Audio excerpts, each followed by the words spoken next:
आपने जासूसी की तमाम कहानियाँ सुनी होंगी, लेकिन इस कहानी को सुनने के बाद आप हैरान रह जाएंगे।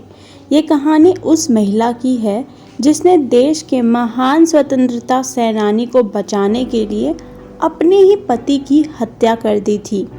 उनमें देशभक्ति इस कदर भरी हुई थी कि वो कुछ भी करने को तैयार थीं। इससे भी बड़ी बात ये है कि उन्हें भारत की पहली महिला जासूस की उपाधि दी गई। उन्होंने देश के लिए जो कष्ट सहे उसके बारे में सुनकर किसी के भी आंखों में आंसू आ जाएंगे। आज भी लोग उसका पूरे दिल से सम्मान करते हैं। यहाँ हम जिसकी बात कर रहे हैं उनका नाम है मीरा आर्या।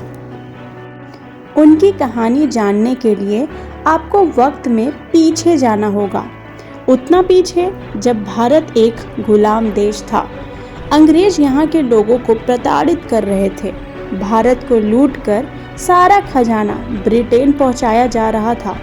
गुलामी की इन्हीं जंजीरों को तोड़ने की कोशिश वो लोग कर रहे थे जिनकी कुर्बानी के कारण ही आज हम खुली हवा में आज़ादी से सांस ले पा रहे हैं। मीरा आर्या भी देश को आज़ाद कराने के लिए वो सब कर रही थीं जो उनके बस में था। उनका जन्म 5 मार्च 1902 को उत्तर प्रदेश के बागपत के खेखड़ा नगर के एक व्यापारी के घर हुआ था। उनके पिता का कारोबार कोलकाता में फल फूल रहा था, इसी वजह से उनकी परवरिश भी कोलकाता में हुई। यहाँ उन्होंने बंगाली, संस्कृत और अंग्रेजी समेत तमाम भाषाएं सीखी। उनके पिता अंग्रेजों से काफ़ी प्रभावित थे, इसलिए उन्होंने अपनी बेटी की शादी अंग्रेज अफसर श्रीकांत जय रंजन दास से करा दी। वो ब्रिटिश भारत में सीआईडी इंस्पेक्टर थे। इन दोनों के विचार बिल्कुल मेल नहीं खाते थे। जहां नीरा देश को आज़ाद कराना चाहती थी, वहीं दूसरी तरफ उनके पति अंग्रेजों के प्रति पूरी तरह वफादार थे। मीरा आर्या के भीतर देश को आज़ाद कराने की एक आग थी। इसी के चलते वो आज़ाद हिंद फौज की झांसी रेजिमेंट से जुड़ गईं। इस रेजिमेंट को अंग्रेज अपना गुप्तचर मानते थे। मीरा आर्या के पति को आज़ाद हिंद फौज के संस्थापक नेताजी सुभाष चंद्र बोस की जासूसी करके मौका मिलते ही उनकी हत्या की जिम्मेदारी सौंपी गई थी। एक दिन मीरा के पति ने नेताजी पर गोलियों से हमला किया। गनीमत रही कि वो उनके ड्राइवर को लगी। नेताजी को बचाने के लिए मीरा ने अपने ही पति के पेट में चाकू घोंपकर उसकी हत्या कर दी। मीरा के खिलाफ अपने पति की हत्या का मुकदमा चलाया गया।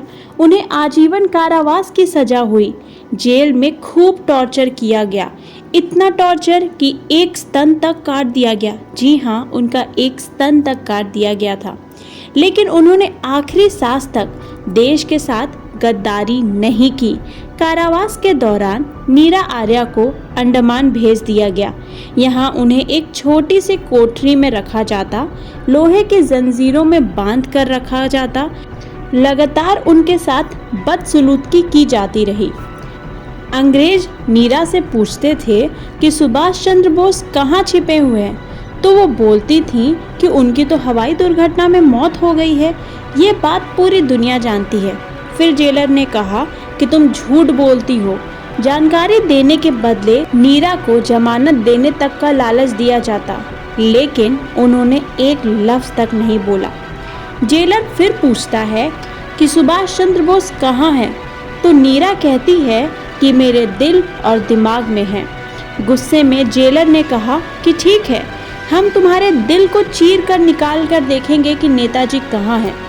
जेलर ने एक लोहार को इशारा किया। वह ब्रेस्ट रिपर लेकर आया और उनके दाएं स्तन को दबाकर काटने लगा। उनका एक स्तन काट दिया गया। इससे मिले दर्द ने सारी सीमाएं पार कर दी थी।